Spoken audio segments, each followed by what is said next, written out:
And we are live. Welcome back to Takes by Fans. We have a great show for you today, as always. We are live every single day at noon Eastern. If you want to watch live, head over to twitch.tv/Takes by Fans. If you want to watch but not live, head over to our YouTube channel, Takes by Fans. We post all of our shows and clips of the show there on a daily basis.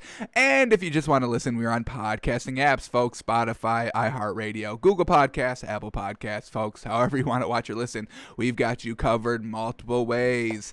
Alrighty, today is a big Monday coming off a giant championship game Sunday, and holy cow, were those some good games? Yeah, they were pretty good. They were pretty good, especially that Packers Bucks game. It was so good. But then the second half happened and Tom Brady started throwing picks. Where the heck did that come from? We kind of called that. We saw three potential last week, and he threw three this week, folks. We kind of called it a little bit. But then Aaron Rodgers, super disappointed.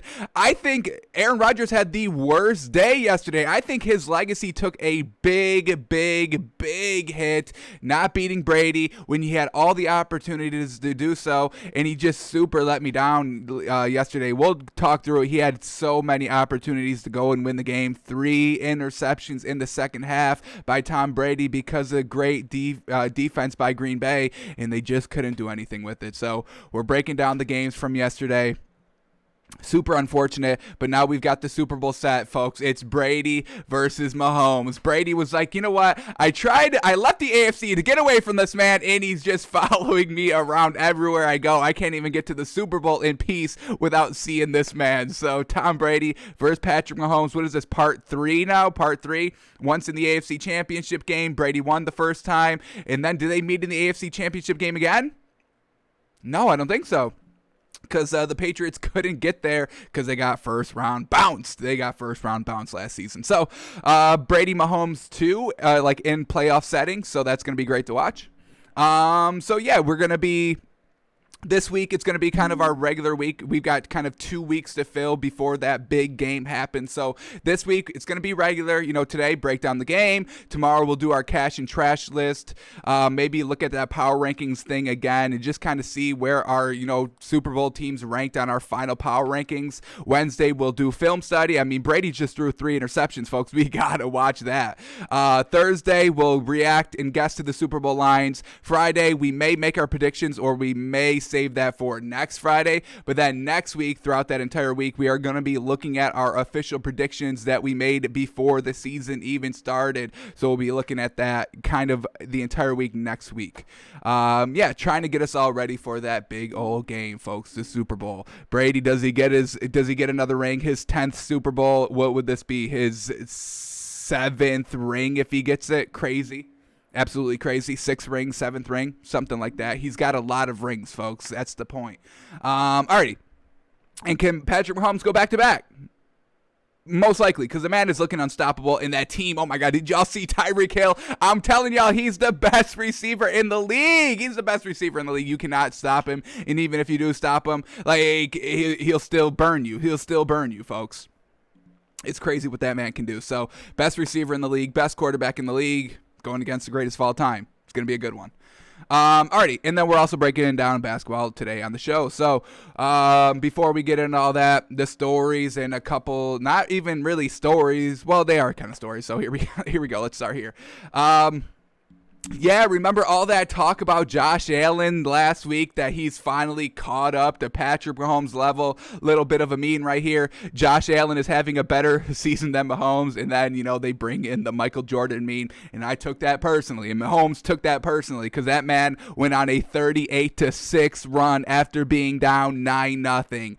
38-6 run, folks. That's what we talk about when we talk about the Chiefs. Why are they so dangerous? Because they can put up points like this, and no other team can do it as quickly and as consistently as the Chiefs can. And when you get Patrick Mahomes and you're saying that, Josh Allen is comparable to Patrick Mahomes, and Patrick Mahomes is looking at that and being like, hang on. This is his first good season ever. I'm a Super Bowl winner, AFC multiple championship participant.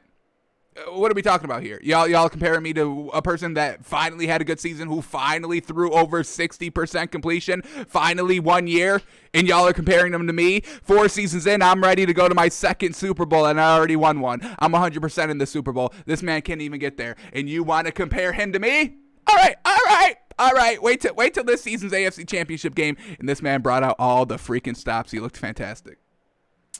And then this, I didn't even see this tweet, folks. I didn't watch the ESPN countdown show to watch this, but this was the most disrespectful thing I think I have ever seen in my entire life. The Bills versus the Chiefs, tail of the tape. They were trying to break down the game before it happened yesterday on ESPN, and the four categories that they choose to kind of highlight here is head coach, defense, number 1 wide receiver, and quarterback. And they give the number 1 wide receiver and the quarterback to the Bills? Are you out of your mind? I cannot believe. I saw this for the first time this morning because it was quote tweeted by Patrick Mahomes himself, folks. Patrick Mahomes himself, he looks at the media. Everybody does. And he's just got the yawning face, the yawning emoji. Yawn. Y'all said Josh Allen was better than me. Okay. And then I don't even know why you would ever say Josh Allen was better than Patrick Mahomes. That's the wildest thing you could ever say. Can we stop comparing quarterbacks, especially like, up and coming quarterbacks, improving quarterbacks? When somebody has a good year, everybody wants to jump on them and start comparing them to the greatest of all time. The first season that Patrick Mahomes was good, everybody wanted to compare him to Brady instantly. And I get it. What else are you guys going to talk about? People, have trouble coming up with topics. I can't relate, but they do.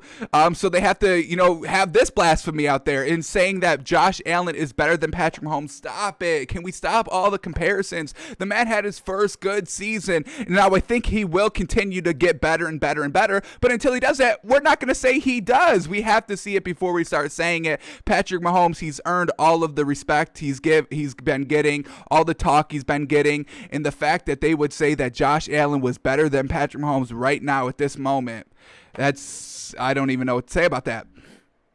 And then the number 1 wide receiver. You're saying Stephon Diggs is the number 1 wide receiver, then you haven't seen Tyreek Hill play, folks. He is 5'10", and he plays like he's 6'3". It's crazy. He's not just fast, folks. He goes up and plays the ball. He will high point the ball. He will jump over cornerbacks. He will go and, contest with 6'1", 6'2" cornerbacks that are on him that can actually kind of keep up with him, because there's really not a lot that can actually keep up with him. But if there's a 50-50 ball, I trust Tyreek Hill as much as I trust DeAndre Hopkins to go get that ball, folks. So ESPN, I don't know what they were trying to do here. If they were just trying to get a reaction, well, you did it. Congratulations, because this is the dumbest thing. I'll say it's pure dumb, folks. This is the dumbest thing I think I've ever seen. Saying Josh Allen's better than Patrick Mahomes. Saying that Stephon Diggs is better than Tyreek Hill. I don't know, man. This Chiefs team, they're good. This is the best offense I have ever seen in the NFL, folks. Hands down, it's the best offense. Patrick Mahomes can do anything. Tyreek Hill can do anything. Travis Kelce can do anything. And they don't even need the running game. They don't need the running game. And if they do want to have the running game, they got good in Damian Williams, Clyde Edwards-Helaire, and they don't even need LaShawn McCoy, folks. They don't even, or Le'Veon Bell. They don't even need that man. So, yeah, I don't know what we're talking about here. So Patrick Mahomes tweets this quote with the screenshot and with just a yawning face emoji. Y'all need to stop, giving extra fuel to great superstars that don't need it, because then we get this 38-6 run to close out the Bills game last night. Holy cow. Alrighty, let's kind of focus to the NFC Championship game on these next 2 stories. Aaron Rodgers comes out, the biggest questionable call you can think of, not going for it on 4th down when you're down 8 points and you're right on the goal line. Aaron Rodgers comes out and says it wasn't my decision. Now, that's probably true. Matt LaFleur, not a good look there by not going for it. You got to be aggressive. You're finally at home for an NFC Championship game and you weren't aggressive. But Aaron Rodgers didn't make it easy on him. Aaron Rodgers floundered himself very, very, very hard in this game multiple multiple times, especially in the red zone, settling for field goals and just not getting it done. And we'll bring it up. We've got multiple plays to show y'all when we talk about this game of Aaron Rodgers just not being clutch. In this, he took the biggest shot legacy-wise ever. Tom Brady even throwing 3 interceptions. He was flawless in that first quarter. That really kind of threw, I think, the Packers off their game a little bit. They were like, the defense was like, hang on. Brady's doing this because he looked absolutely perfect. I mean, we were kind of clowning him the last 2 weeks of, only having like 55% completion percentage. And then the man comes out in the first quarter, throwing beautiful 15-yard, bombs that are just beautifully thrown to Mike Evans, to Scotty Miller right at the end of half, that Hail Mary. I mean, the man was on point, and then the 3 interceptions came in the second half, and Aaron Rodgers, I think he only capitalized on 1 touchdown on 3 interceptions. 2 other interceptions went scoreless. So we got to put that on Rodgers. 3 and outs also scoreless. So you get the turnover, but you're giving it right back because you went 3 and out. So Aaron Rodgers, trying to shift the blame to Matt LaFleur here, saying it wasn't my decision to not go for it on 4th down. Well, it was also your decision to miss wide open wide receivers and try to fit the ball in the back of the end zone when it clearly wasn't there. So, that wasn't Matt LaFleur's decision to throw the ball poorly in the red zone, right? So, Aaron Rodgers, you've got a lot of blame on yourself, and really, this season has been crazy for me. I would have put Drew Brees as, a potential greatest of all time. If he won this Super Bowl, he would have probably sealed it for me, greatest of all time. He loses to Tom Brady. I can't put him now as the greatest of all time ever now, because now he's got a head-to-head matchup. Lost to Tom Brady. He's only got 1 ring, so I can't even think of Drew Brees as the GOAT anymore. Now, after him, it would be Aaron Rodgers. He had the potential to knock off Brady and win a ring, and I think if he did that, I think we could have made a real good, strong argument that he's the greatest of all time, but he just floundered and he looked real bad here in a head-to-head matchup against Brady to go to the Super Bowl at home. I mean, everything was piling up here, and he lost it, and he didn't look great. He looked good, but he didn't look great. He didn't look clutch, and that's why he's only got 1 ring, because he's never great. He's never clutch consistently. So Aaron Rodgers took the biggest hit to his legacy last night. It is truly unfortunate, but now Tom Brady, I think he solidified the greatest of all time, at least until Patrick Mahomes has, 10 seasons under his belt where he already has 7, NFL championships, and then we can kind of move on to him being the greatest of all time. But Aaron Rodgers, Drew Brees, this season, it spoke volumes. You couldn't get it done against the greatest of all time, and for that, they can never be the greatest of all time. Truly unfortunate. Alrighty, and then the last kind of story tweet to talk about. I mean, this is the truest thing I've ever heard in my entire life. So shout out to this man. Follow him if you want. I'm not going to follow him, but it's a good tweet. So here it is. Here's the tweet. This dude, Tom Brady, really picked a team at random. It was like, hey, y'all want to go to the Super Bowl? And I mean, is that not the truest thing? I mean, when have we ever really seen a quarterback leave a team that he's been with for forever, go to a different team, a completely different team, out of conference team, a team he's never even talked about, goes to that team and instantly gets to a Super Bowl the first year? I don't think that's ever happened in this league. So Tom Brady, he's just like, you know what? We're going to go to Tampa Bay. I know he's got the weapons and the good coaches there. That's probably why he picked it. But still, it's just, if you were, an NFL team, you were all begging and praying that Tom Brady chose y'all. He just goes, all right, we're going to go to Tampa Bay, and we're going to the Super Bowl, and we're going to have a home Super Bowl. Any issues? No issues? Alrighty, let's rock to get the contract done, signed, all good there, and now here he is, 2 weeks to the Super Bowl, and the man is back. Now Bill Belichick is, on the couch being like, this motherfucker just left me like that, and, not even taking a year off. Like, I had to take a year off because I had Cam Newton. Man's going to the Super Bowl. So, Tom Brady, man, that man is a bad man, folks. I know, Stephen A. does that for Aaron Rodgers, but I think we have to start doing this to Tom Brady because this is just the ultimate flex. I'm just going to leave a team. I don't need that kind of year preparation. Fuck all that. I don't need the offseason. I don't need the preseason. I don't need nothing. Just give me a full 16 games, and we'll get there. We'll make it work. We'll be the 5th seed. No worries there. We'll get it going at the end of the season. We'll get it going. Don't worry. We'll follow it through in the playoffs. Once again, don't worry. And I'll get you to the Super Bowl. And that's what he did. So the ultimate flex, the ultimate stunt, Tom Brady, folks. That man is a bad man, y'all. That's poof. Alrighty. Those are all kind of the stories that we had to cover for today. So before we start kind of breaking down those championship games from last night, let's go through, because there was still NBA on last night. So let's break all these down. Any really good games from last night? We see the Raptors getting back on track, beating the Pacers. Clippers beating the Thunder. Very well done. Kawhi Leonard going out balling like he does. Celtics putting up 141 points. And when we look at the stats, folks, something is going to look real good. Something will look real good, I'll tell you that. Magic, Hornets beating the Magic. What's up with the Magic? Losing a lot of close games lately. Unfortunate there. Wizards, Russell Westbrook back, wins not back, classic. Bucks, Hawks, and Hawks with no Clint Capella and Trae Young. I mean, that's the only reason why we like the Hawks. So they don't have them for this game. They don't really get blown out by the Bucks, but that's a decent win for the Bucks there, 129-115. And then the Trailblazers beating the Knicks. Very well done, 116-113, close game. Blazers closing it out in the fourth quarter. Alrighty, so let's go a little bit deeper into these games, and we'll start here with the Pacers and the Raptors. And, I wanted to kind of put the Pacers in the top 10, when we were doing it, but they lost Victor Oladipo, and I really kind of wanted to see how they were going to kind of play without him. I know that they didn't really kind of, use Victor Oladipo. He wasn't a huge piece. Like, he was a solid addition here, but, the offense wasn't focused around him. It's really focused around Sabonis. So, I just kind of wanted to see how they would still fare without him. Just because he really took a lot of focus defensively. I mean, you have to guard Victor Oladipo. He can do everything. He can hit the threes. He can drive. He can hit the mid-range. So, I mean, he's just really an attention grabber for the Pacers. And, losing him, now, more attention is going to go to Sabonis and Miles Turner. So... want to kind of see how they're doing, and so far they're not doing great without him. We see the loss here. So we'll start here. Sabonis, only 10 points, but he had 19 rebounds, 7 offensive rebounds. So I'll give him that, but he did not have a great night shooting, as we see 1 of 10.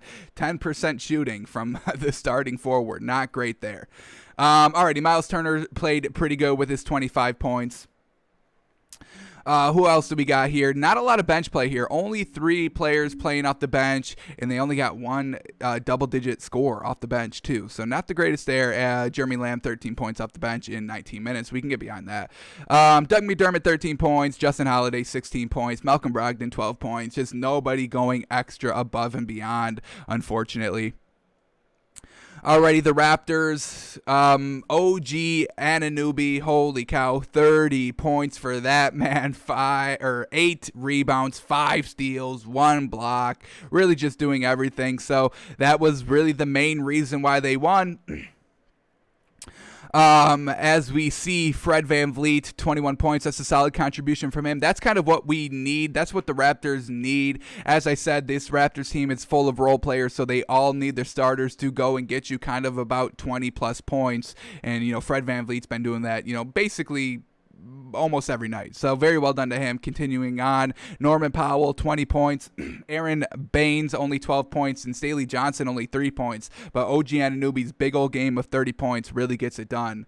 And, no Pascal Siakam this game. So hopefully, he really needs to get a lot more consistent for this Raptors team to, have continued success, because they are starting to decline. But a nice solid win here over the Pacers, 107-102.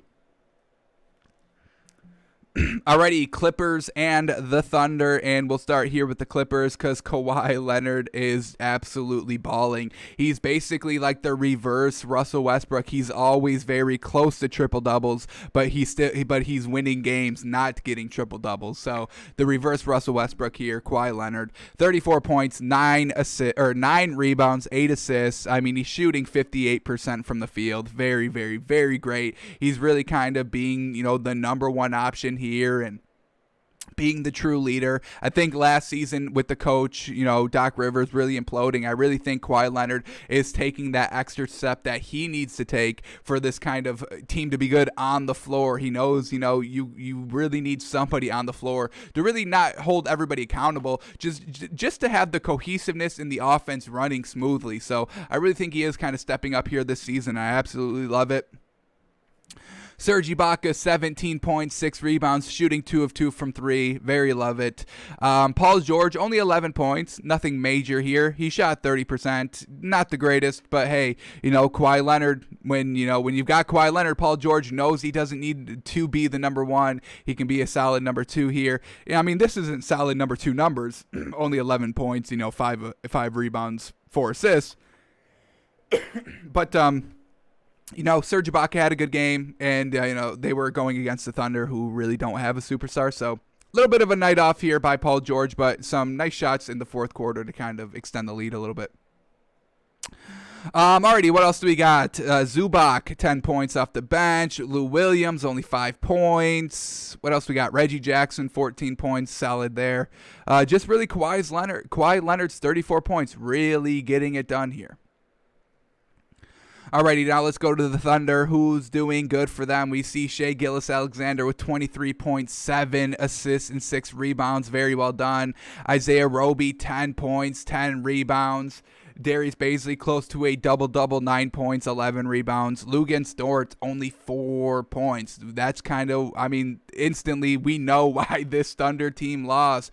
Bunch of role players, and Dort is probably one of their most dangerous shooters. Maybe you put Shai Gilgeous-Alexander there at their best kind of scoring option. Luguentz Dort really needs to start stepping up and being that solid number 2 consistently. Bad performance here by him. Shooting only 20%, only putting up 4 points. So I think that's basically why they lost. We can see why they lost right there. Dort not playing well.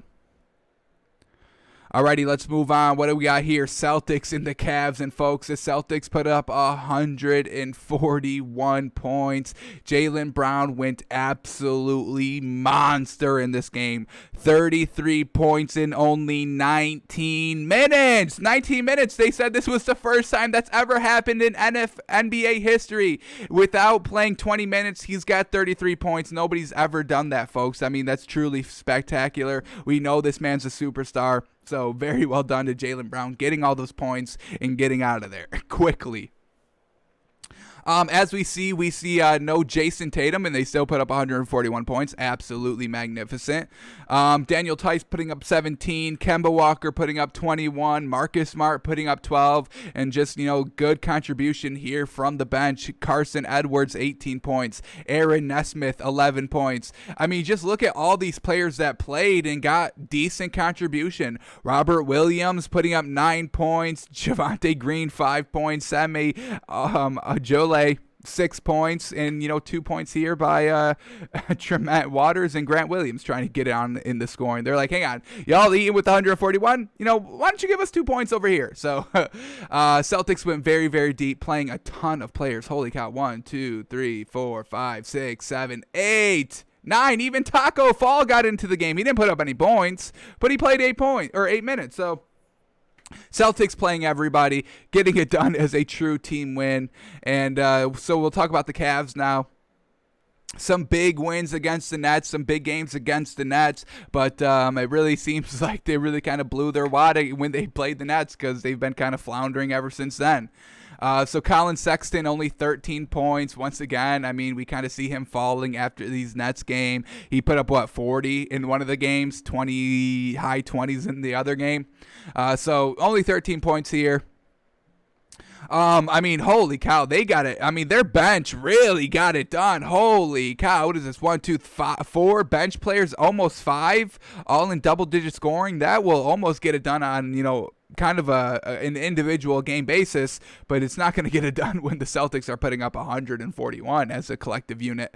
So their bench got it done. Jared Allen, 12 points. Damian Dotson, 12 points. JaVale McGee, 11 points. And Dylan Windler, 11 points. And then you see Teron Prince with 9 points. So, I mean, that's all off their bench, folks. That's absolutely fantastic. Unfortunately, their starters were looking like the true bench players here. As I said, Colin Sexton, only 13 points. Isaac Okoro, 6 points. Andre Drummond, 11. Larry Nance Jr., 2 points. He only took 2 shots and he only played 12 minutes. So, we see a lot of the bench playing a lot of the minutes here. And the starters not getting it done. C.D. Osman, 12 points. So, complete difference here between these teams. Starters getting it done for the Celtics. Starters not getting it done for the Cavs. Alrighty, let's move on to the Hornets and the Magic and the Hornets. Gordon Hayward with the buzzer beater win. Not a buzzer beater, but with 0.7 seconds left, he hits a nice little layup, and that puts them ahead to basically win the game. So very well done to Gordon Hayward and the Hornets putting away the game. What do we got here? This game was kind of very, very clutch back and forth. Evan Fournier with a huge three. Terrence Ross with a huge three down the stretch to tie the game at, I believe, 104. And then we get the nice Gordon Hayward layup that really ices the game. So very, very clutch performances by both of these teams. Unfortunately, Gordon Hayward was the final person to be clutched. So, what a great addition here for this kind of Hornets team. Gordon Hayward making the most of it, not being on the Celtics anymore from last season, being here and just being the superstar. He's really the only superstar on this team. A lot of other role players getting better, trying to catch up to where he is, and he put up 39 points, game winner here, shot 60%, 62% from three, 9 rebounds, a complete game from this man. So very, very well done to Gordon Hayward. Love to see this man having success, and I think we definitely have to keep a close eye on this Hornets team as they kind of progress through the season, because they could be really dangerous. LaMelo Ball played really good in this game, 11 points, 8 assists, 5 rebounds off the bench. So, once he starts to get a little bit more better in this kind of system here, Terry Rozier, 7 points, 7 rebounds, 4 assists. Very well done. Bismack Biyombo, only 2 points and only 5 rebounds. So he's definitely got to step it up a little bit, but they've got some nice core pieces here. And, they've got the superstar. They've got decent benches here. LaMelo Ball off the bench, Miles Bridges off the bench. These are good bench players, folks. So decent team here. We definitely got to keep an eye on them because they can make, some interesting games here against, the topper tier teams. So definitely watch out for the Hornets. All right, now let's talk about the Magic. Another loss here for them. How many losses of this is this in a row for them? Is it 2? Let me double check. Let me refresh the standings officially. And the Magic are on a 2-game losing streak. A little interesting here. So not the best by them, obviously. All right, who did not step up? Vucevic, 22 points. Fournier, 21 points. All right. No Aaron Gordon. All right, that's a huge reason why, they're not winning games. They definitely need Aaron Gordon and Vucevic in the lineup.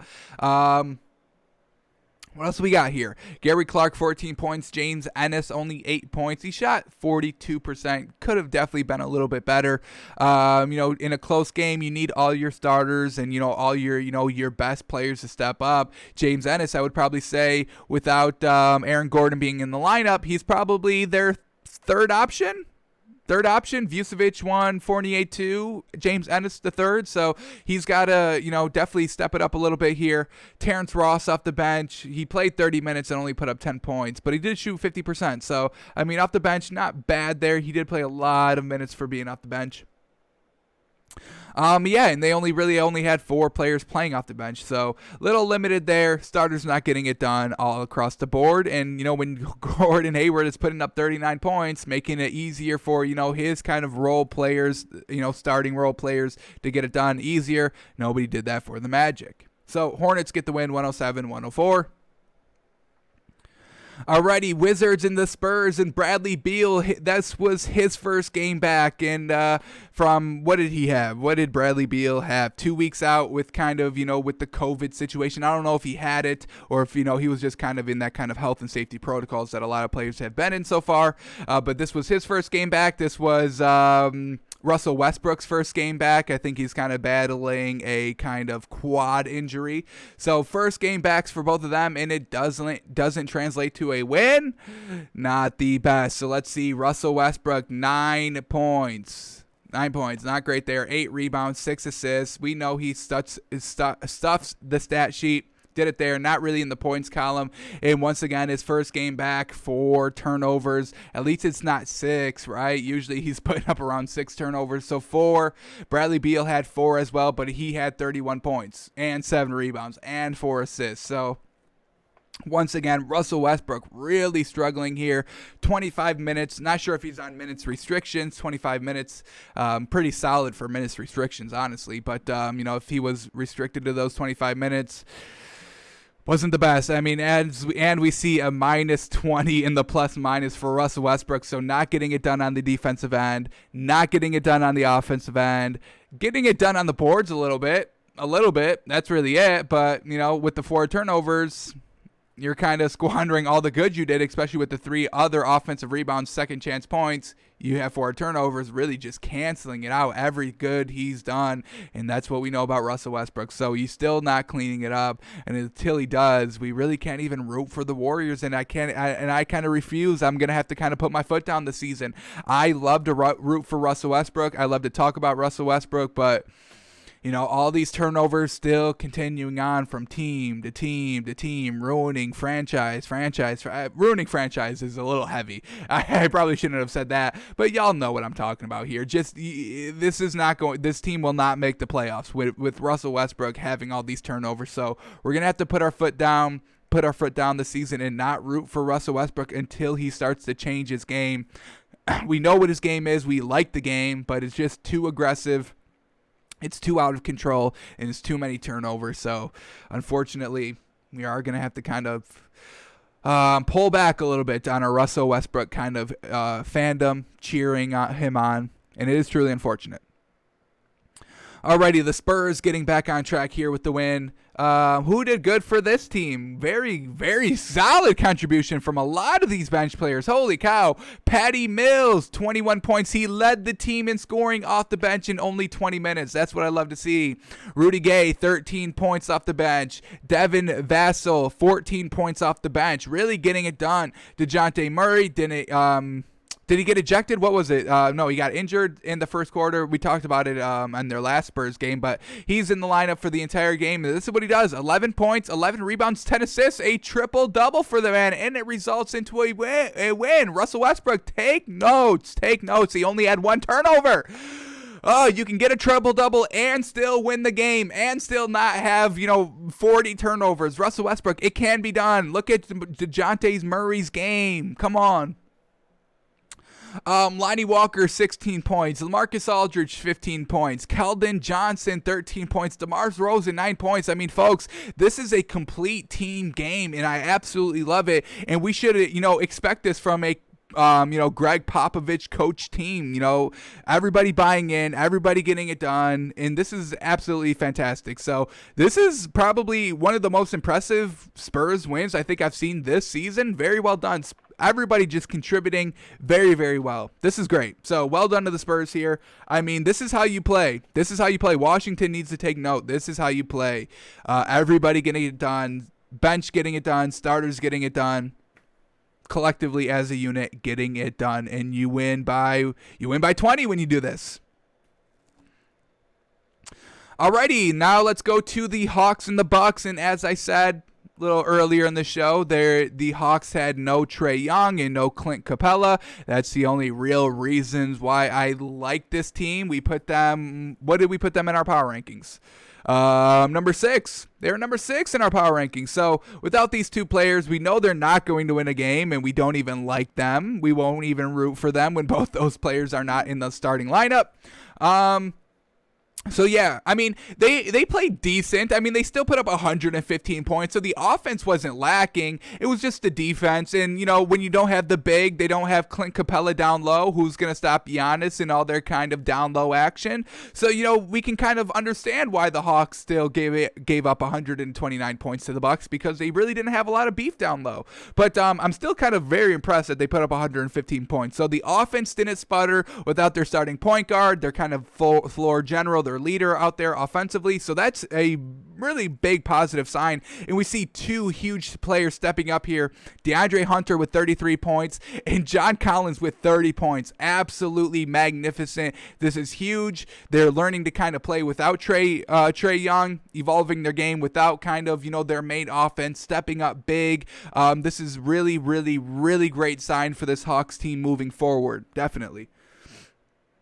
Alrighty, Danilo Gallinari off the bench as well, 17 points in 18 minutes. So really, really, really good signs here. We obviously know they're not going to win, and all their players aren't going to step up, especially when you're, immediately taking out 60, 70, 80 points. Take away 80 points from this 115, and that's what everybody else had. So this is some good signs here. So we're still going to be buying into the Hawks. We'll see what happens when, Clint Capella and Trae Young come back.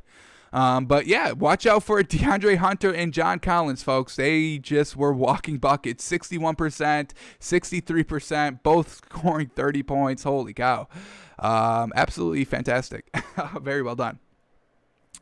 Alrighty, now let's talk about the Bucks. They actually won the game. Giannis, 27 points, 14 rebounds, 8 assists, 9 of 15 from the free throw line, 60%. Come on, gotta be better than that. 60%, it's just not great. It really shouldn't be acceptable, honestly.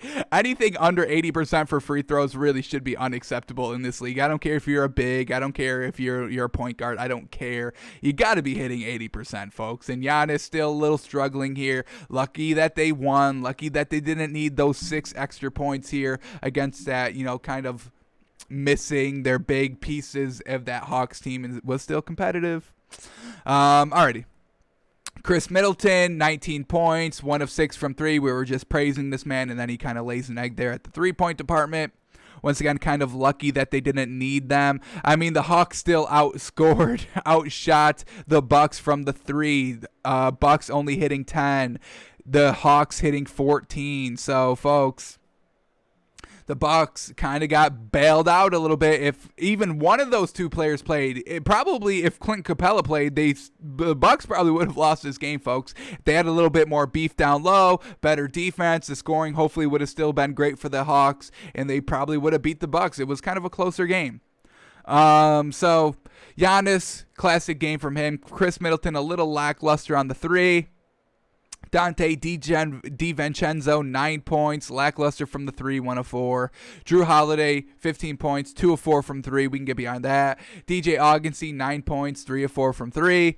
Bobby Portis, 21 points off the bench, not hitting really any threes, 9 of 16 from the field, only 1 of 2 from 3, but very well done. Another kind of great scorer there. And Brook Lopez down low, 12 points, only 3 boards. Giannis was doing everything else. So, this is kind of impressive for the Hawks, even though they lose, how they lost and the circumstances that they lost. I think this was kind of a better loss for the Hawks than a better win for the Bucks. Kind of crazy to think about. Alrighty, then the last NBA game from yesterday, Knicks in the Blazers. And let's start here with the Knicks. Are they on a 2-game losing streak too? Let's check this out real quick. What's up with this Knicks team? Yeah, 2-game losing streak. Not the greatest. Some good teams kind of floundering here a little bit. Not what you want to see, especially since, we're kind of in the, how do I want to categorize it? Maybe the fourth act. The fourth act, you kind of get the first, 16 games out. That's kind of Act 1. Act 2 would be, between, Game 17 and, the halfway point. That's kind of Act 2. Act 3 is, halfway point until maybe around, the last 15 games of the season. And then Act 4 is the last 15 games of the season. So, yeah, here, Knicks and Act 2 of what we're saying. Not the greatest here. 2 straight losses. Julius Randle, 25 points. And that's really it. RJ Barrett didn't step up. Alfred Payton didn't step up. Austin Rivers didn't step up. Nerlens Noel didn't step up. Nerlens Noel had 11 rebounds, so that's pretty good. But, we need some points here. And Kevin Knox not stepping up, only 2 points. And whoa, who did step up here on the bench? Emmanuel Quickley, 31 points off the bench. Holy cow. Got to the line 8 times, hit 5 threes, and shot 50% from the field. Holy cow. What a great game by him in only 24 minutes. Holy cow. Almost putting up a, who did we say for the Celtics?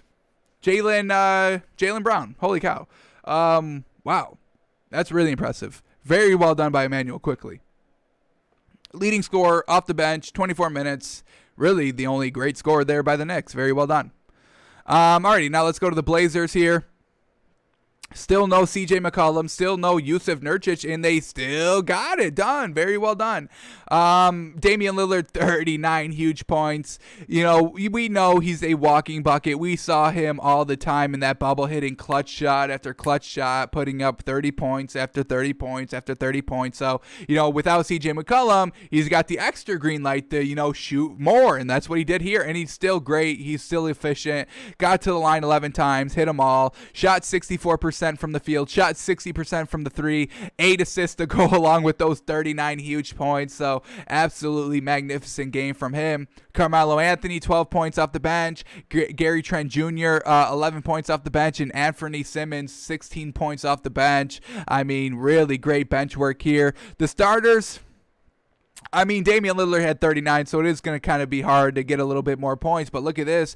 Derrick Jones Jr., folks, 14 points, 5 rebounds, shot 62%, got to the line 5 times. And this is what I want to see. I really want to see Derrick Jones Jr. evolve into the player that he looks like he can be. He looks like he can kind of be Russell Westbrook 2.0. Got to clean up the turnovers. He only had 2 here, so hey, already better than Russell Westbrook, right? Not having 4, not having 6. 2 turnovers here. We can, you know, kind of forgive those, playing 31 minutes. So love that Derrick Jones Jr., 14 points. Kind of the second leading scorer for the starters, third leading scorer overall. Want to see this man get more play, get more burn here in this offense. And, you know, shooting 62% is how you do it.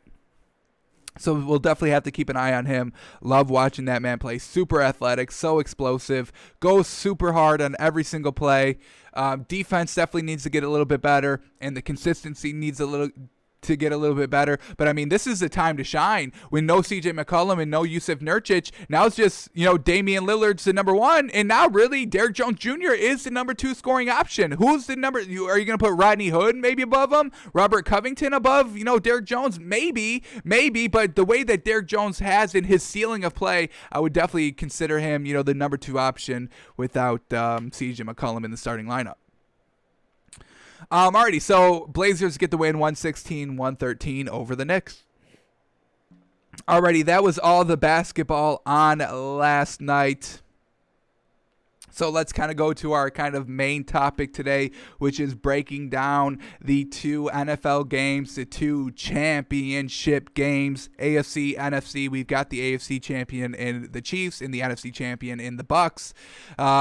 We predicted it as, you know, Packers, and we still stick by our Packers bet, our Packers pick. This was the Packers game to lose, and they went and lost it. How crazy to think about. So let's start here. Let's break the stats down. Then we'll start breaking kind of down the drive summary and where the game turned. And we have to watch a couple of minutes of film here. Not even minutes, a couple of plays of film. Because we kind of have to put into context of how bad Aaron Rodgers was in decision-making in the tight scenarios, in clutch time scenarios in the red zone. So here we go. Let's start here with the stats. So Tom Brady, 20 of 36. Once again, I mean, folks, in the grand scheme of things, that's barely 50%. That's barely 50%. I think it's like 54. I'm about to do the math right now. 55%. 55% again. So it's not like he was doing anything amazing. He had a great first half. I'll give him that. But then he stunk it up in the second half. 20 of 36, 280 yards. I'll give him the yards. That's fantastic. 3 touchdowns. Once again, fantastic. But the 3 interceptions, and they were all almost killer. Luckily, they weren't. So let's break these interceptions down. Here we go. The first one. The man really played flawless in the first half. Let me get that out of the way. The man, Tom Brady, played flawless in the first half. As soon as that first drive went, I was like, oh boy, what did we do going against the GOAT? I almost looked like a clown only on the first drive, folks. The way that Tom Brady played was absolutely flawless. So many third down conversions. The accuracy was spot on. That was something that we did not see kind of consistently in his first 2 playoff games. So they finally came out in the first half, but then he kind of resorted to classic, what he's been doing this season in the playoffs in the second half. But the first season, it was magnificent, and it really kind of propelled them to the win a little bit. Alright, so back to his interceptions in the third quarter. First one, the Packers go and score a touchdown. They make them pay. Fantastic. but the next 2 interceptions, I mean, he threw 3 straight interceptions on 3 straight drives. How is the game not over at that point? I don't know. I do know. It's right here. It tells us. It does tell us. So the second interception, it's a 3 and out. A 3 and out. They get no points off of it. Aaron Rodgers, you are gifted the game. It is 28-23. As soon as this second interception happens, you can make it 28-30, regain the lead. You guys get another interception on the next drive, and you can make it 37-28 at this moment, completely shutting out the game.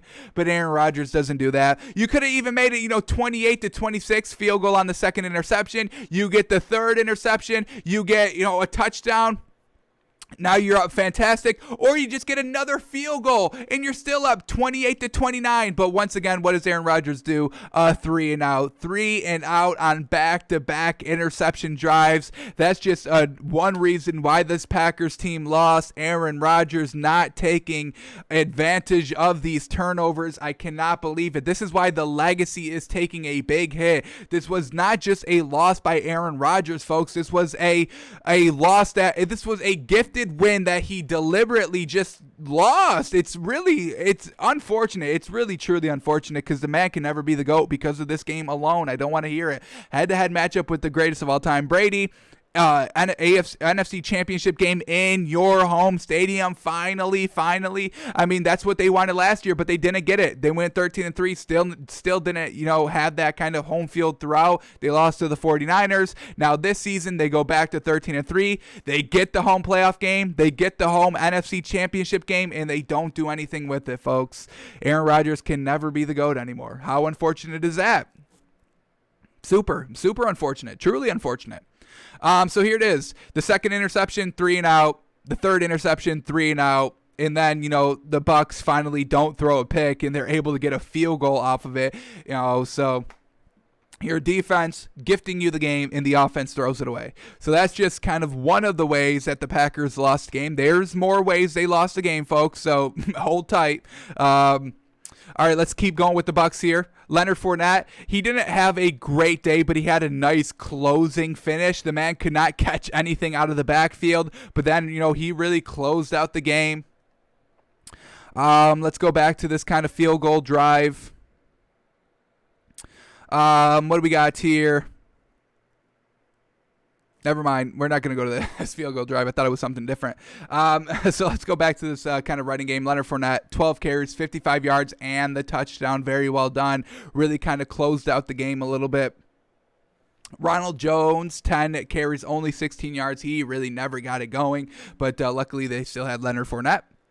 Alrighty, now who was Tom Brady going to win this game? Let's see it. Alrighty, Chris Godwin, 5 catches, 110 yards. Mike Evans, 3 catches, 51 yards and a touchdown. Scotty Miller, 2 receptions, 36 yards, a touchdown. He had that kind of Hail Mary at the end of the first half. Then we get Rob Gronkowski, only 1 catch for 29 yards. Cameron Brate, 3 catches, 19 yards and a touchdown. Leonard Fournette, 5 catches, 19 yards. He was targeted 7 times, 2 big drops that really kind of would have picked up first downs because they were all wide open. He just dropped the ball, unfortunately. So, solid game here by the Bucs. Kind of crazy, kind of really a tale of 2 halves here. First half, absolutely magnificent by Brady. Second half, got careless with the ball. He was still kind of careless. Well, he wasn't really careless with the ball in the first half. He was real good. But second half, really careless with the ball. And really, we'll kind of try to maybe do this on Wednesday when we do our film study for this week. But, all the throws that he was, almost intercepted about by the Saints last week were the same exact throws that were actually picked off against the Green Bay Packers. It was really kind of the same exact plays that he got bailed out on against the Saints, not getting picked off, and they all got picked off here by the Packers. So, not a great second half by Brady, but hey, Aaron Rodgers didn't have a great second half either. Not a clutch second half, which he needed to have because he wasn't that great in the first half, only putting up 10 points. Alrighty, now let's go to the Packers here. Aaron Rodgers, 33 of 48. Let me do this. Let me look up this completion percentage too, because I think this is good. 33. Yeah, 68%. You could round it up to 69 if you want, because it's 68.75. So, I mean, Aaron Rodgers, the completion percentage was fine, but the completion percentage, obviously non-factor here, because Brady's at 55 for the entire playoffs, and he's won all 3 games on the road against Drew Brees, Aaron Rodgers, and the Washington's defense. The Washington quarterback, obviously not good, but, I mean, he beat Drew Brees and Aaron Rodgers head-to-head. It is freaking, 20th year in the season in the league? Absolutely magnificent. You got to crown the man the greatest of all time. I really don't know if there's any more debates. Alrighty, so Aaron Rodgers, 33 of 48 for 346 yards, 3 touchdowns, 1 pick. Unfortunate. The pick, not great. Let's go to his pick. Once again, I mean, the Bucs able to capitalize with the touchdown. Alrighty, the running game, Aaron Jones really killed them here. Killed the Packers. He fumbled the ball. He fumbled twice, only lost 1. But 6 carries, 27 yards, really got nothing done. We saw the running game of the Packers really be fantastic throughout the entire season, and the Bucs stopped them. And that's what we know. The Bucs can stop the run, but I really thought Aaron Rodgers would kind of take it into his own hands here, play a flawless game, score 5 touchdowns, which he needed to do, and he had the opportunity to do so, but in the red zone a couple of times he stutters, not making the right reads, unfortunately. So Aaron Rodgers let us down a little bit. Definitely let me down a little bit. Alrighty, who was he going to? Well, Marquez Valdes-Scantling had an absolutely monster game. 4 carries, 115 yards, 1 touchdown. Davante Adams, 9 catches, 67 yards, and 1 touchdown. Allen Lazard, 3 catches, 62 yards. So the usual suspects who we've been saying all season long for the Packers all had pretty good games. Davante Adams, 9 receptions, but he was targeted 15 times. So 6 big old drops by the man, or not 100% accurate passes by Aaron Rodgers. That's something that we can figure out. But, I mean, I do know of 1 drop that he had on the goal line that they had to settle for a field goal. So, unfortunate there.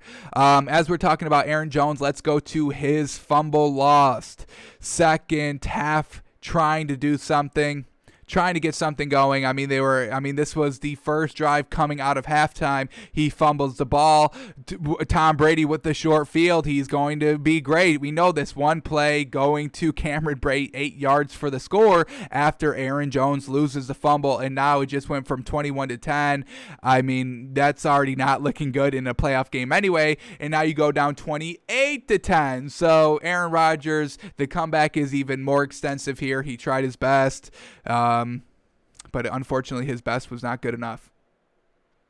Alrighty, I think that's all kind of the stats that we had to kind of go over. And now let's look at some of this kind of where this game actually went wrong for the Packers. We told you a main reason why was not capitalizing with any points off these 2 turnovers. I mean, you get 3 points out of both of those interceptions. You add 6 points to this total, and you're looking at the Packers winning 32-31. I mean, it could have been that easy, but Aaron Rodgers is going 3 and out on turnovers instead of doing stuff, and that's the one knock that we had on this Green Bay offense the entire season. They go 3 and out, and they can't recover from going those 3 and outs. They can't make it up. So their offense really sputters from that point, and from those 2 3 and outs, they never got another touchdown. When they were getting touchdowns decently throughout the game, touchdown there, one in the first half, very, very close with this field goal that we're going to be taking a look at, because we can trace the loss back to this one as well. And then he really started to get going. Touchdown, back-to-back drives in the third quarter. And then in the fourth quarter, 3 and out, settling for a field goal. And that's it. So Packers, multiple chances to win the game. Let's show you some more chances here. So we're going to go to the second quarter. When they got into the red zone, they had to settle for a field goal. Super, super unfortunate. But Aaron Rodgers had multiple chances here. The Green Bay Packers team had multiple chances here, and they don't do anything with it. So let's watch this quickly right here. Alrighty, their second time in the red zone could have tied it up here, 14-14. First play was their best chance. It's exactly what they wanted.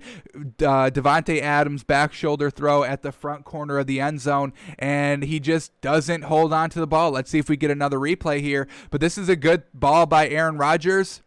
He wins right off the line of scrimmage. This is a back shoulder. This is what the play is, and he just can't make the catch. And we just saw, who was it for the Bucks, make this exact same catch, Johnson, last week against the Saints, that really won them the game, really got them back into the game, started the scoring. And Davante Adams can't come up clutch there in the red zone. Super unfortunate. Now this second down play is a little bit of a trick play that did not work good.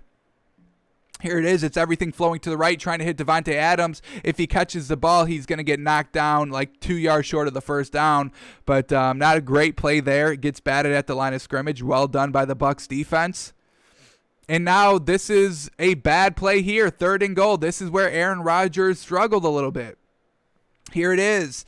Here we go. Let's we'll watch it first, and then we'll break it down in slow motion. This is kind of like a 4 verticals kind of play, which is kind of weird since there's limited space in the field. But he tries to fit it to Davante Adams in the back of the end zone, just kind of runs out of real estate back there, can't get 2 feet down. But if we look back at this play, watch this guy up top here. There's 5 wide here. Here we go. We'll put it in slow motion. And it's really coming right at the last second of when he's able to throw this ball. But here it is, here it is, here it is. He's dropping back. You need to know all the routes on, every single play, because he should know that this is a crossing route underneath. And he should know that this, all these defenders right here are going to be covering these 2 receivers. And you've got a one-on-one matchup that's an instant win as he starts to make his way across the front of the goal line. So Aaron Rodgers is deciding to throw this ball right now. Hang on, let's pause it. Right now at this moment. But he knows as soon as he throws this ball, at the moment that he knows he's going to throw this ball, he sees the defender going with the receiver he's going to, and then you got this guy all wide open front of the end zone. And this is a mistake by Aaron Rodgers. He needs to know that this man is crossing right here underneath. He still has good protection here. He's not rushed to throw this ball. He just wants to kind of force it in there to Davante Adams. You got to know that the defender is going to go with the receiver, that you're going to have a wide open matchup here right at the front of the end zone. And it's truly unfortunate. I know you guys can say, oh, you're Monday morning quarterbacking. No, I saw this live. I literally saw it live watching it. I was like, oh, there it is. It's wide open. It's coming across.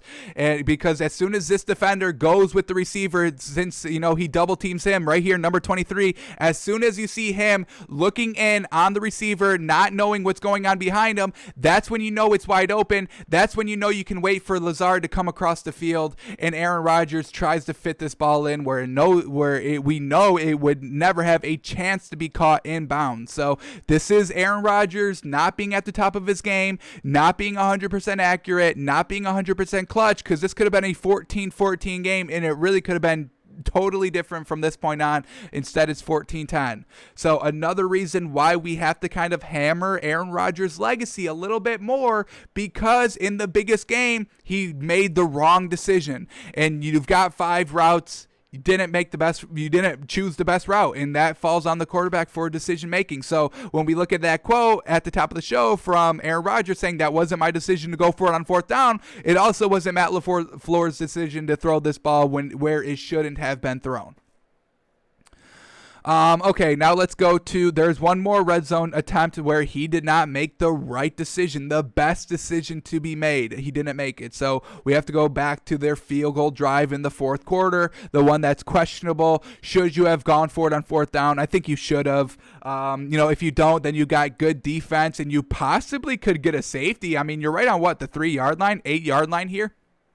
But, you could get, good defense. They're probably just going to run the ball because they can't take a sack. They don't want to give up that safety. So just kind of the offensive play calling is going to be a little bit different from that side of the field on your own 8 instead of being on your own, 40-yard line, because you're going to try an onside kick. If you try the onside kick, they're going to be at the 40. If you don't, they're going to return it to the 25-yard line. Now they've got 25 yards to drop back the pass. So they're not worried about taking the sack. They've got no consequences of passing passing the ball in that situation when you're on the 8-yard line, you really don't have too many room for mistakes. So, yes, I do agree that you probably should have went for it there on 4th down. I mean, we're talking about the NFC Championship game. Be aggressive. You got one of the greatest quarterbacks of all time. You've got, who everybody was saying was the best receiver in the league, Davante Adams. So go ahead and take that shot. You've got to be aggressive here. You can't just, all right, well, let's try and get it again. Let's try and get it again. Let's try to get it again. At some point, you really got to put your foot down and go for it. And Matt LaFleur didn't make that decision. Hopefully he kind of learns from this in the future because the man's still young. He's still got plenty of time to get back to the situation. So as long as he learns from it, it'll be great. But yeah, definitely probably should have taken this shot here. Alrighty, so I mean, it's still Matt LaFleur's decision too. I mean, nobody played a fantastic game here from, who you really needed a fantastic game from, the quarterback and the head coach. They both, made their mistakes, unfortunately. All right, so let's go to this one. We'll talk it through. So we're looking at 2:22 left in the game. Let's get this set up. We'll break down the scene. Tell you what we're talking about here. Tell you what we're looking at here. Alrighty, here we go. 2:22. Alrighty, once again, Aaron Rodgers, 1st and 10 from the 8-yard line. We just saw it the last time, couldn't get it in there. Let's see the play calling here. Let's see what they do. First play, Aaron Rodgers throw. Almost had Lazard. It looked to be wide open, very, very tight. Just looked like there was miscommunication here on the route. Looked like it could have been an option route. If it was just, if they were playing zone, you just kind of sit down in that soft spot of the zone where Aaron Rodgers threw the ball right here. That's that kind of soft spot of the zone. He catches that. He could fight for, that kind of 1-yard push to get into the end zone. He probably would have had it. So miscommunication on it. What seemed to be an option route, Allen Lazard kept going where Aaron Rodgers thought he should stop and stay in the zone. So miscommunication there. Not going to put that one on at Rodgers. Not going to put that one on totally Lazard. I think it's both there. Alrighty, 2nd and goal. Here it is. Aaron Rodgers, just an arid throw. Not everything's really well covered here. We're not talking about this play. This was just a good defensive play. But here it is. You've got your chance. You can score on this play. 3rd down. Again, not making the right decision. I don't know if it's, he predetermined where he wanted to go with the ball or just trusted, Davante Adams is true, his best weapons here. So here it is. He really misses this play twice. He really misses 2 things on this play. So here it is. Let's talk about where he goes with the ball first. So here it is. Aaron Rodgers seeing Davante Adams come in here. You've got to throw this ball right now. It's open right now. He waits. Now he's totally covered. He just throws this ball way too late. He throws it a second sooner. This is a touchdown, but he waits. Now the defense kind of converges, and it's an incomplete pass. So that's just one way how kind of he messed up the play a little bit. Let's talk about the second way. Well, he could have ran it. Ran it in. Aaron Rodgers, we know he's pretty quick. He's got decent speed. We see it all the time. I don't think anybody's doubting his speed. I think everybody sees that he can instantly run this in. And once again, you guys are probably saying, well, you're Monday morning quarterbacking folks. I saw it live. You got to make this. You just got to make it the instant decision to tuck and run. At this point right here. We got to rewind it. We can just say it right here. At this point right here, Aaron Rodgers needs to know that he has the speed to beat everybody to the end zone because everybody is still playing coverage up until this point where he decides to throw the ball. Right here, he decides to throw the ball. Both these receivers are now backing up. They're backing up. These defenders are backing up on this receiver. These defenders are here. He's not going to get beat by these 2 linemen. I know it may look close that number 90 can kind of chase him down, but we get an angle from the back and it looks even way clearer than this. So Aaron Rodgers, you need to take off on it. It just seemed like he wanted to go to Davante Adams in all these situations. Like he wanted Davante Adams to be the guy. He wanted Davante Adams to be like the number 1. He didn't want to go anywhere else with the ball. If it was going to be Davante Adams or bust, we saw it all the time. And for that reason, Aaron Rodgers, doesn't come up with a touchdown on either of these, red zone drives that they had to settle for a field goal. Alrighty, so they do replay it here. Don't worry. Here it is. I mean, folks, this is a beautiful angle. Look at it right here. Wide open daylight. Wide open daylight right there. Let's rewind it. We'll play it down in slow-mo. Escaping the pressure up the middle. Slides to the right a little bit. Now the middle of the field opens up. He can step up a little bit. And at this point right here, this is where he's really kind of starting to decide to throw the ball. Pump faked a little bit. I mean, that pump fake, that was perfect. That little ooh with the ball, extending that arm a little bit. Hey, I'm going to throw. It gets the defenders to lock up even more. That's when Aaron Rodgers needs to go to the corner of the end zone. I think he's got the speed to make it interesting. If he doesn't get there, it's going to be 4th and goal from like the 2 or 1 yard line. I think the Packers actually go for it then, and they probably could have gotten it with a Aaron Rodgers QB sneak or something like that. But folks, look at all this daylight.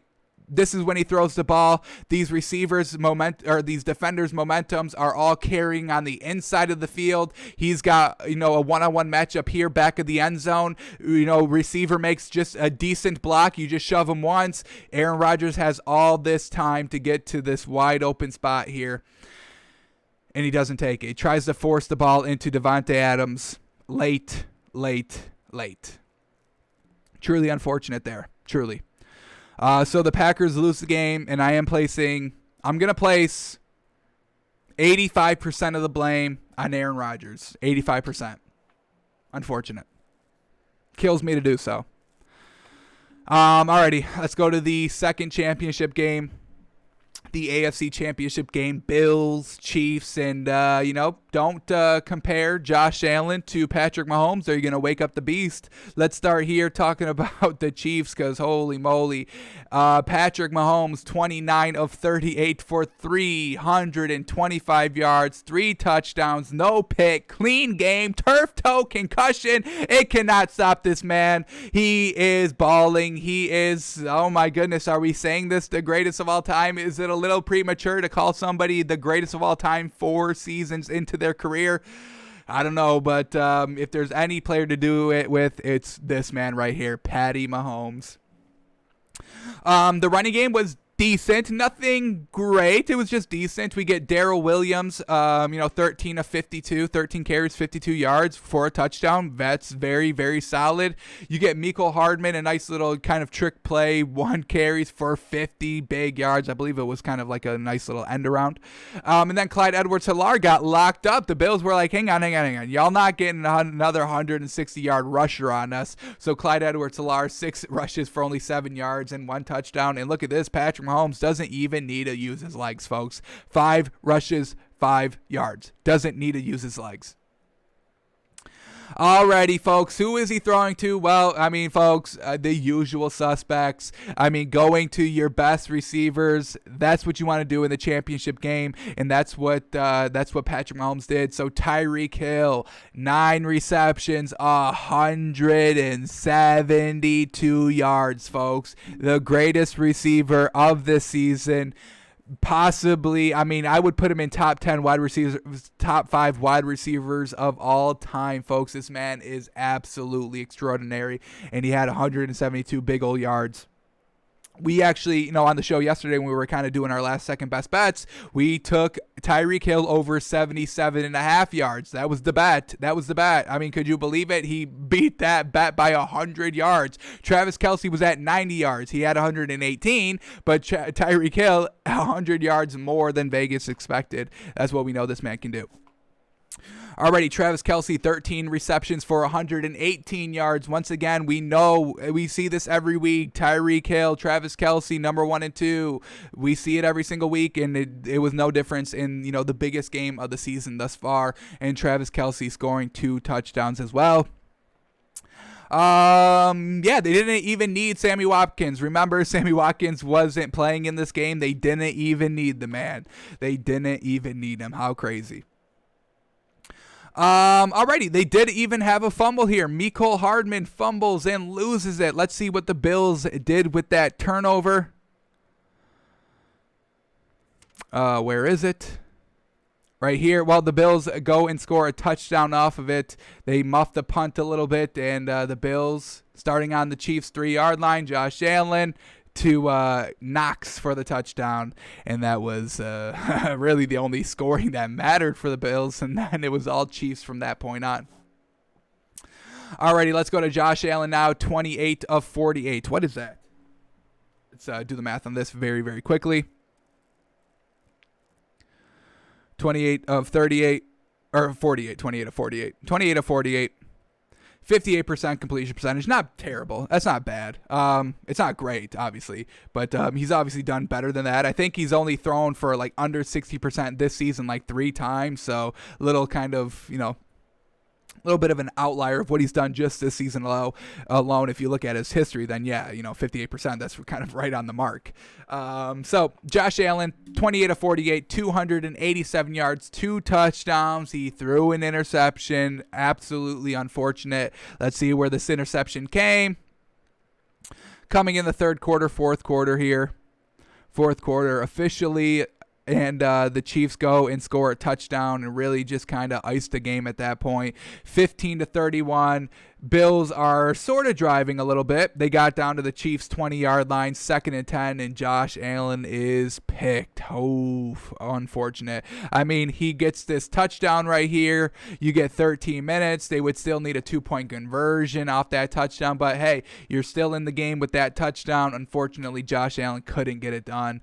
It's just, the firepower of the Chiefs is just too much. I mean, it is truly unfortunate what's going on with this AFC. I mean, we see some really rising teams and players, Ravens, Lamar Jackson, Bills with Josh Allen and Stephon Diggs, the Browns with Baker Mayfield and their entire cast of great weapons, the Colts, the Chargers up and coming with how well Justin Herbert's playing. It's just super unfortunate that all these teams are good, but there's the best team in the league, and then by like a mile, the difference between the NFL teams, the other 31 NFL teams in Kansas City, the gap is way too big, folks. It truly is kind of unfair of how well this Chiefs team is and how explosiveness and how athletic and how just pure fast all their talent is. You can't keep up, and it is truly unfortunate for the Bills.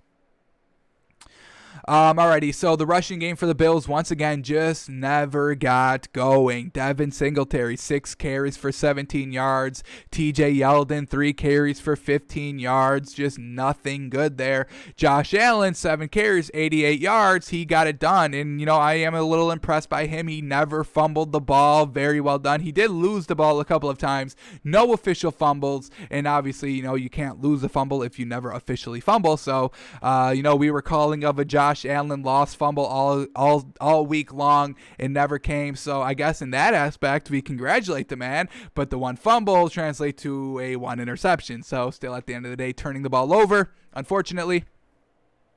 Alrighty, what else do we got here? Who was Josh Allen going to all game? Well, the usual suspects once again. Cole Beasley, 7 receptions, 88 yards. Stephon Diggs, 6 receptions, 77 yards. No touchdowns for either of those two. And then Dawson Knox, 6 receptions, 42 yards and a touchdown. TJ Yeldon, 4 receptions, 41 yards, and John Brown, 2 receptions, 14 yards. Never even used Kenny Stills, even though they, elevated him from the practice squad. So, super unfortunate. The Chiefs did a very good job of not letting Stephon Diggs get 100 yards, not letting him get a touchdown, not really letting the Bills get really any sort of meaningful points here. Got out to 9-0 quickly. Then the Chiefs did their thing, did not let the Bills score until the third quarter where they got a field goal. All right, we can let up field goals because we're scoring touchdowns all day. No worries there. And then, in the fourth quarter, really didn't let the Bills do anything. Yeah, they put up 9 points, but it was a meaningless 9 points. I mean, folks, we're talking about 38-15 with 7 minutes left in the game. That's game over at that point. I don't care that they went down and scored a touchdown and another field goal. I don't care. They got the onside kick. Lucky there. Very well done by getting it. It was a great onside kick. Absolutely beautifully executed. But at the end of the day, the game's over at 15-38. And it's just unfortunate for the Bills. There's just too much firepower by the Chiefs. That's all it is. It's not like the Bills did anything wrong. Josh Allen didn't have a great game. He didn't have, a leading game where he was throwing like Aaron Rodgers did. He's still, basically still kind of on the borderline of dink and dunk with the 28 completions for 287 yards. Just kind of, right above the dink and dunk mark there of kind of 10 yards of pass. So yeah, it's just super unfortunate by the Bills. Great season by them. Josh Allen, hopefully he continues to grow and get better, but the Chiefs are just too damn good, folks. That's all it is to it. They're just too damn good. Tyreek Hill's the best wide receiver in the league. Patrick Mahomes is the best quarterback in the league. Andy Reid is the best play caller in the league, best head coach in the league. Eric Bieniemy, everybody says it. Why does this man not have a head coaching job? Because he's the best offensive coordinator in the league. They've got the best in the league, and Travis Kelce is the best tight end in the league. Tyrann Mathieu is the best safety in the league, folks. When you have the best something in the league times, what did we just rattle off? Like 7 names? Folks, it's just too much to overcome. It is truly too much to overcome. So, very well done by the Chiefs. Chiefs, Bucks, I don't even know. Early analysis, I think we still have to give it to the Chiefs, folks. It's just too much. It's too explosive. It's too athletic. And Brady is still making the mistakes, getting bailed out by, Aaron Rodgers not converting in the red zone. Patrick Mahomes will, and his cast of characters will convert in the red zone. We can guarantee it. All right. They settled for what? One field goal? One field goal where Aaron Rodgers did 2. That's going to be the difference. That was really the only difference in that Bucks-Packers game. You add 4 points just off of kind of one of those, stalled drives that ended in a field goal, and we're looking at 31-30. They went for a 2-point conversion. The Packers went for a 2-point conversion throughout the game, 31-31 if they get that extra point. So really all we're talking about here is the difference between field goals and touchdowns, and we just saw the Chiefs get touchdown after touchdown after touchdown and only settled for a field goal once. So that's what the Super Bowl is going to come down to. Going to be a great game. Alrighty, so thanks for tuning in. Thanks for watching. That's going to do it for us today. We're kind of following our regular NFL schedule this week, and then next week we'll kind of be breaking down of what our predictions were this entire season, seeing where we were right, seeing where we were wrong. Were we wrong, or did we call the season perfectly? You'll have to find out next week. Alrighty. So thanks for tuning in. Thanks for watching. We got to do our NFL cash and trash list tomorrow. So yeah, that's what we got on the show. Alrighty, we're out of here. Noon Eastern tomorrow. We'll be here. If you will too, that's up to y'all. That's up to y'all. Alrighty.